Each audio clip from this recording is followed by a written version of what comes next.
Good evening, everyone. Thank you for joining the call. I'm actually pretty amazed that there's over 100 people on the line. I think Steve's done a great job of organising this. So my name's Sultan.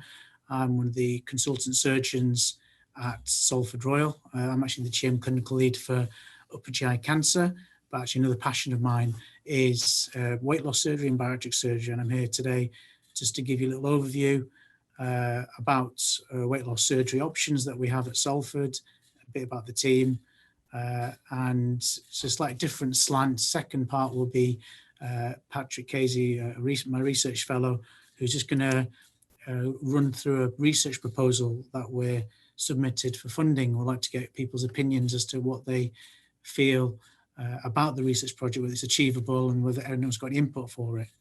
At the bottom, I've got a website link which you can just type into Google, and from there there's lots of information with videos about procedures, which you're welcome to look at in your free time. So, and thank you everyone for joining.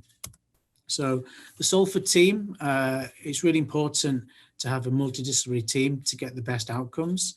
And we're a friendly bunch. We've got several surgeons, and one thing that is aspirational is that we actually run a 24/7 on-call service. And I think there's very few units in the country that actually do that with a designated rota. So we always have help at hand for any patients. And actually, interestingly, we get lots of patients who've come from abroad, from Turkey, Morocco, who've had the surgery, and we help look after any problems that occur over there. You might have met Jodie, our nurse specialist. We've got Chris, our dietitian. We've got physicians, a psychologist, a coordinator, Jackie, and obviously there's a whole gambit of people who are involved in the care around this to get the best outcomes that we want for our patients. So bariatric surgery involves operations that on the stomach and the intestine to help reduce weight. It comes from the Greek words of baros, meaning weight, and atria, meaning medical treatments. So it's not cosmetic or plastic surgery. It's very different to liposuction or apronectomy. Body contour surgery is different. And that's usually skin folds, and that's usually done sometimes in a small percentage of patients who've had large weight loss following surgery. But it's not always necessary, and it does vary with NHS funding, but it's not part of the bariatric surgery package. So the important thing to say is that all these procedures that we do are an adjunct to weight loss. So it's not an easy option. It doesn't do the work for you. You still have to make the lifestyle changes to get the benefits. And it's actually a lifetime change of diet and lifestyle. So if you're not careful, despite having the procedures and you go back to old habits, you can gain weight. It's really important that it is just an adjunct and it's not an easy option. And you need to obviously, ultimately, it's calories that are important as well. But you have more calories than you burn off and you will gain weight. So I'm sure people are familiar that we talk about BMI, which is the body mass index, which is your weight over your height squared. So if your BMI is over 25, you're overweight. If you're obese, when your BMI is over 30, severe obesity is a BMI greater than 35, morbid obesity greater than 40, and supermorbid obesity is greater than 50. I'm sure people are familiar with that. But why do we want people to lose weight? Well, it helps all aspects of health. So it can help with blood pressure, with 90% improvement if you lose weight. Type 2 diabetes can be cured by bypass. High lipids can be cured. Asthma can be improved. Heart failure, sleep apnea. It helps all aspects of medical conditions, even psychologically, depression. It can help with also. The other thing is not just what you already have, but it prevents a lot of these conditions as well. And that has impacts economically for the future, and it is cost saving. It's very difficult for the government to actually commit to that, but that is the bottom line. Is it not only cures medical conditions, but also helps prevent anything for the future. And when I see patients in clinic, it is always important to say that it's always important to seek help. And the reason for that is your BMI is over 35, increased risk of developing those medical problems. If you develop those problems, you get on to have heart disease, stroke, and ultimately that's why your lifespan is shortened, because of having these complications. So also impacts on the risk of life, risk of death as well. So nice guidance. Essentially, if you've got a BMI between 35 and 40 and significant disease such as type 2 diabetes, hypertension, and that can be improved with weight loss, then you can be referred for surgery, or a BMI over 40, and anyone with a BMI over 50, surgical intervention is considered appropriate. So lots of people are on the journey at the moment, and you've probably already been through tier 1 and tier 2 with a GP, and currently most of you in tier 3. And from there, 5 or 6% of people will be referred on for surgery. But there's great work going on in tier 3, and it's being managed by Stevie's team. So preoperatively, there is lots of preparation. We obviously have a multidisciplinary appointment first, where you get to see the physician, meet our dietitian and a specialist, meet the surgeon. Once we decide that we want to go down the surgical route, we do like to have a bit of a weight loss target, just to show that you can make lifestyle changes. We have to give a specific liver reducing diet 2 weeks prior to surgery. The reason for that is that we actually have to lift the liver up because it sits on top of the stomach. And if it's heavy, it can cause damage to it, or sometimes we can't do the operation. So that does help in the 2 weeks prior to surgery. Smoking is really important to stop smoking. The reason for that is that the increased risk of leak, which is a complication from surgery, but also for developing ulcers later on. So something that's really important is smoking cessation, and and potentially we're looking at testing patients in the future to prevent those complications. All cases get discussed in a team meeting at the end of our clinic, where we go through each case individually and discuss the needs of the patient, and to decide upon what is the best operation for that person. So the principles of surgery is there's restrictive procedures, which actually restricts the amount of food that can be consumed and therefore less calories, but doesn't alter the digestive or absorptive function of the intestine. And there's operations that change the absorption, where a large percentage of the small intestine is bypassed, leading to poor absorption of the food, which is eaten, especially fats. So food passes through the body without being digested, and this is often combined with restriction that I mentioned in the previous slide. So a few restrictive procedures, which you've probably all heard of or seen: the gastric balloon, the sleeve gastrectomy, the gastric band. Those that have malabsorption is the gastric bypass, and there's bilipancreatic diversion, or BPD, with a jejunal switch. So I'll just talk through a few of the procedures. So the gastric balloon is a temporary procedure, and it restricts. And the way it works is it makes you feel full quicker. It doesn't stop hunger. It doesn't restrict what you eat completely, but it's all actually more that what happens is you get less calories by feeling full quicker. You have a 6-month or a 12-month. It's not performed as much in the NHS at present, mainly because it is a temporary fix, and sometimes people can gain weight after it's removed. We'll sometimes use it to help people have psychological issues, or seeing the psychologist to help work with that, or cases where we need to reduce the weight prior to any knee surgery or hip surgery. Some people, due to fertility, go down this route. But it is an endoscopy procedure. It's done under sedation and done as a day case. There is complications that can happen in any procedure. Even though it's pretty safe, we always mention the risk of early balloon removal, reflux, causing an ulcer, blockage of the stomach, causing potential perforation with any endoscopy. But saying all that, it is relatively safe. The removal rate is less than 5%. So 5 out of 100 people can't tolerate the balloon after 3 days. And the first 3 days can be quite rotten because your body's not used to having this balloon at the top of your stomach, and you're retching, you're not keeping fluid down, you may be only managing sips and be dehydrated, but it does usually settle down apart from in 5% of people. The average weight loss is 15% excess weight loss, and in that patients can do better and patients can do worse. And the reason why people can do worse is because things like liquid things like chocolate, ice cream, desserts don't make you feel full, but actually they can pass through the balloon quite easily. So that's a safe, relatively safe procedure, but it's temporary. And sometimes the worry is that you go back to old habits and you can put the weight back on. Another emerging product at the moment is the ellipse balloon, which is not on the NHS at present. It's going to be FDA approved at the end of the year, but this is doesn't require any sedation or endoscopy. You can see the size of the capsule in the patient's hand there, and it can be done in anyone with a BMI over 27. It's a day case procedure as well. What we do is place a capsule at the back of your tongue, get you to swallow down with some water. Once it's in the stomach, we get an X-ray to check the position of it. Once we're happy with the position, we connect the white tubing to a bag of fluid and inject 550 mils of water inside the balloon. Get another X-ray to check the position, and then we disconnect it, and then you're free to go. It takes about 20 minutes. Yes, there's similar complications to the previous balloon. It is better tolerated, I think, because the material is slightly different, firstly. And the weight loss is fairly similar between the two, but it only lasts for 4 months.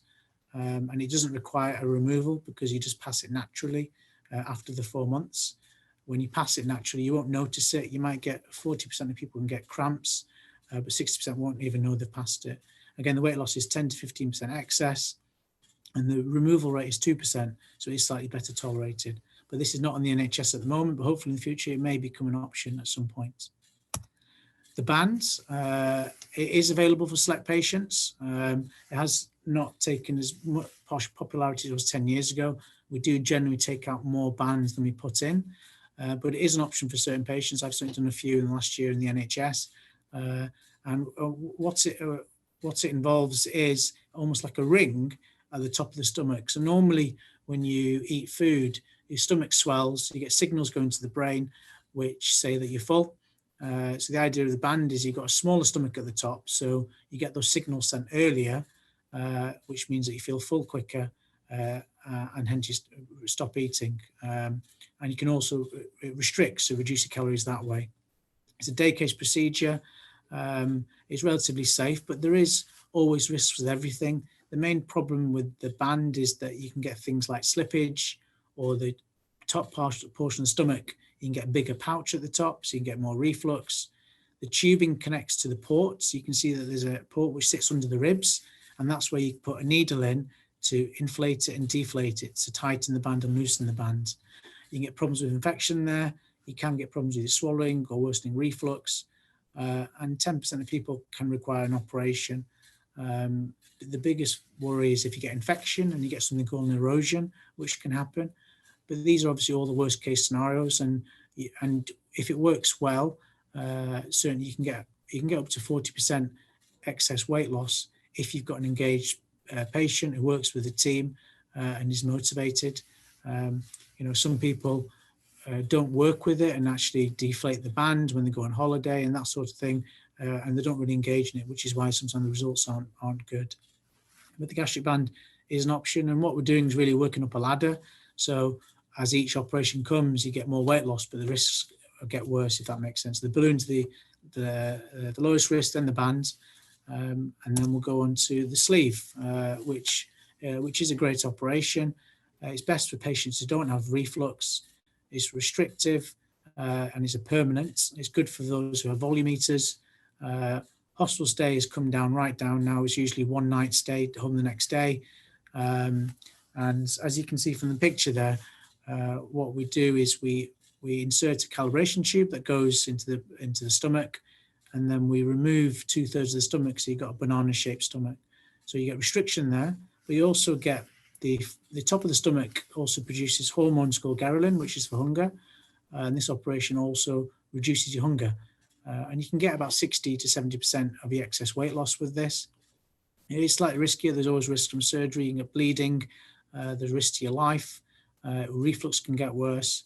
And all the other things associated with keyhole surgery of bleeding, infection, and damaging something else close by. But saying all that, it's done by skilled surgeons, and we've got good results with this. And it is a very good operation if you're looking to lose about 60% of your excess weight loss.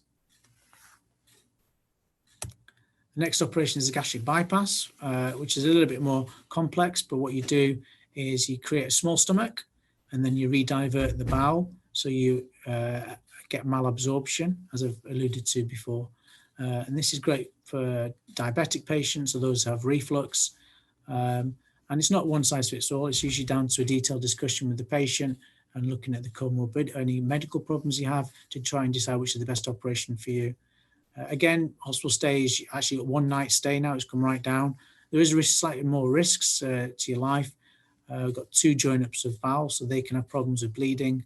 Clots in your leg or lung are always a risk, and we do everything to reduce that risk by using flotrons, which are squeezy things on your calves, and to send you home on some blood thinners.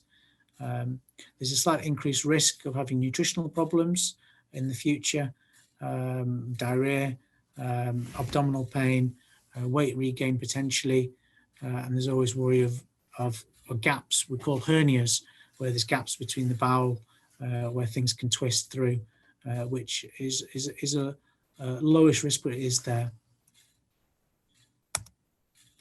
BPD and the switch are done very rarely. In fact, in Salford, we don't do these.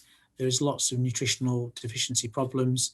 You get a lot of weight loss with it, but I think the comorbidity, the risks actually outweigh the benefits in my eyes. So it's something that's not performed at Salford. So which operations? So there's probably lots of people thinking which one suits them. Is it the temporary balloon? Is it a more permanent? The band is also temporary potentially, but we only remove it when there's an issue, but the sleeve and bypass are more permanent. So there's a band and sleeve is good for volumeters, patients wanting a low risk procedure with no disruption in the bowel or side effects of malabsorption. The bypass is good for sweet eaters and grazers, those who have diabetes, maybe slightly higher BMI. And for diabetics, I would say it's the gold standard, but the sleeve is a good alternative. And if as long as we discuss the pros and cons of each procedure, some people do prefer the sleeve for various other reasons. And the switch we don't do very often.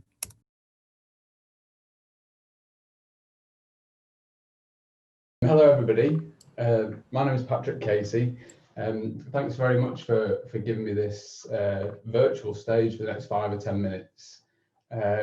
With so many of you here, it's an absolutely invaluable opportunity to discuss, potential avenues for clinical research and, more importantly, get your opinion about them.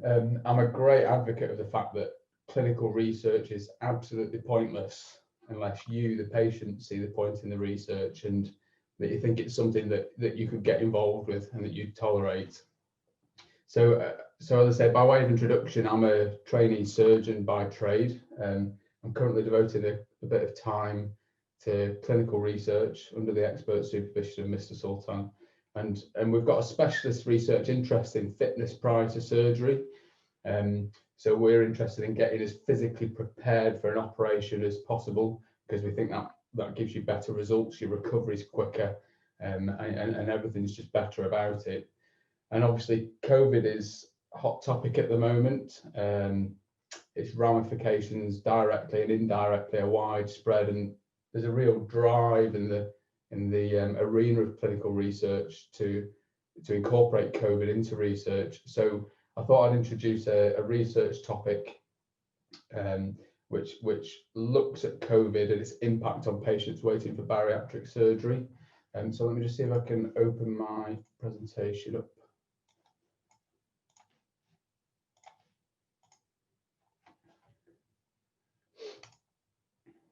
I'm not used to Zoom, sorry, I'm used to MS Teams. Let's have a look.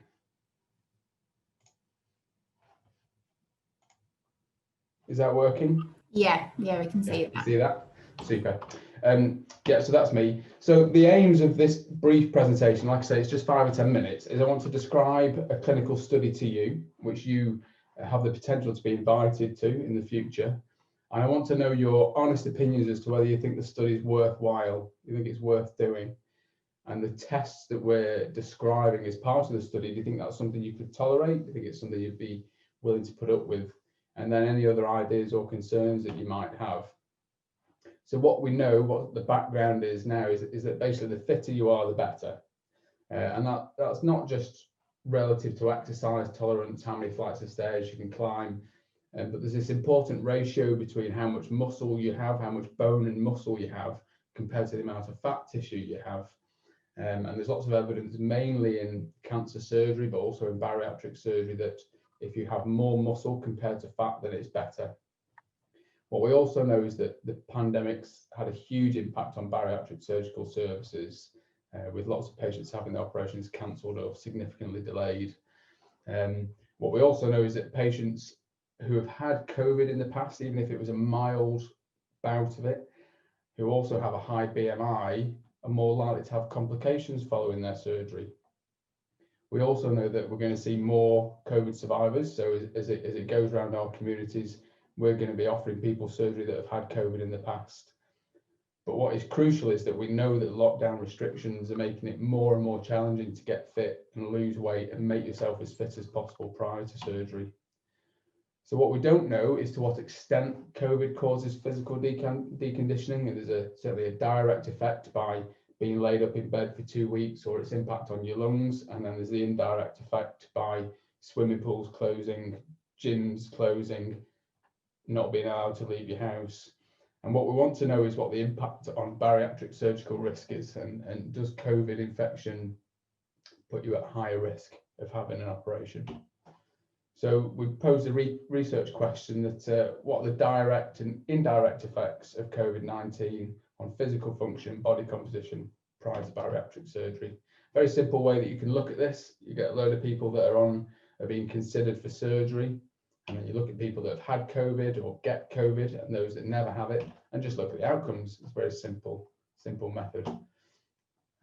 So what are the tests? This is the crux of my presentation. This is what we're proposing to put you through, if you like. So there's some physical tests, which I'll go into in more detail. There's a few scans, blood tests which are done routinely, and then there's the regular COVID screening to see if you've had it. So hand grip strength, a few of you might have done this before, but this is basically just a diet called a dynamometer, and you give it a squeeze, it tells you how strongly you can grip. And we know that it's a really good surrogate marker for how strong your muscles are generally throughout the rest of your body. So this is dead simple, it takes about 30 seconds to do. So that's one of the tests, and we'll do that a couple of times before your operation. The second test sounds terrifying because it's got the word battery in it. I don't know why, but it's actually very simple. So the first part of the short physical performance battery is to get you to stand in funny positions. This tests core strength, balance, limb strength. The second part is to get you to walk for about 4 meters, and we test and we time how long it takes you to walk for 4 meters. It sounds very simple things, but all these aspects actually give you a really good measure as to how fit and functional you are. And the third one, which is quite challenging, is getting you to sit up from an unarmed chair 5 times and see if you can manage it and see how quickly you can do it. And again, that tests balance, core strength of your back and of your legs. The 6-minute walk test. Now, I did have a video for this, but I'm not going to try and play the video because no doubt it will crash. But the 6-minute walk test is exactly what its title suggests. You walk for 6 minutes up and down a corridor, and we see how long it takes you. Again, all these things take 10, 15 minutes, very quick tests. Now, the first part of the scan is a DEXA scan. So I don't know if any of you have had one of these before, but it's a bit like an X-ray, but it's a much lower dose. So it's about 1/3 of a normal X-ray dose, and it scans your whole body, and it gives you pictures of your body composition. And basically, your body is made up of lean tissue, so that is your bone and your skeletal muscle, the stuff that gets you going. And then there's the fat tissue, which is everything else on the outside. And a DEXA scan will give you a really accurate measure of those components. So we're proposing doing that once or twice before your surgery. The muscle ultrasound, that's no radiation at all. That is just putting a probe on your leg, and it gives you a good idea as to how thick your muscles are in your legs. We know that the quadriceps muscle, the muscle at the front of your leg, is the muscle that deteriorates the quickest with inactivity. So even if you got, for example, a mild dose of coronavirus and you were laid up in bed for a week, you could potentially lose something in the realms of 12% of your skeletal muscle mass, and it will go from your quadriceps first because they're the ones that you use the least. So we're proposing doing some scans on the muscle. So to be perfectly honest, what are the disadvantages of taking part in this research? Well, there'll probably be slightly more contact with clinical staff than usual. We're trying to minimise the amount of trips to hospital, but it might mean one more trip into hospital, and we know what that's like with the parking and travel arrangements. So that's definitely a disadvantage, but we're going to try and minimise it. The other disadvantage is a tiny radiation dose with the DEXA scan. It's less than 1% of a normal CT, and like I say, about half of a plain X-ray. And the other disadvantage, I don't know if any of you have had coronavirus swabs, but we will be swabbing you regularly for COVID, and they're not the most pleasant things in the world. But the advantages to the study is that there won't be any alteration or disruption to your planned treatment. Everything will be gold standard and go according to how your consultant is offered. You'll get regular information about the state of your muscles and your strength of your muscles, which some people like to know about, is leading up to surgeries. They're trying to get as fit as possible. And obviously you'll help advance scientific understanding of how COVID affects people in a very similar position to you, which will be applicable to the rest of the country who are trying to restart elective surgery. And also you can opt out at any time. So to go back to the beginning and the aims, you know, I put it open to you. Do you think the study is worthwhile? Do you get the point of it? And do you think, more importantly, those tests that are proposed are something that you'd be willing to go through as part of your run up to surgery? And are there any other ideas or concerns that you might have?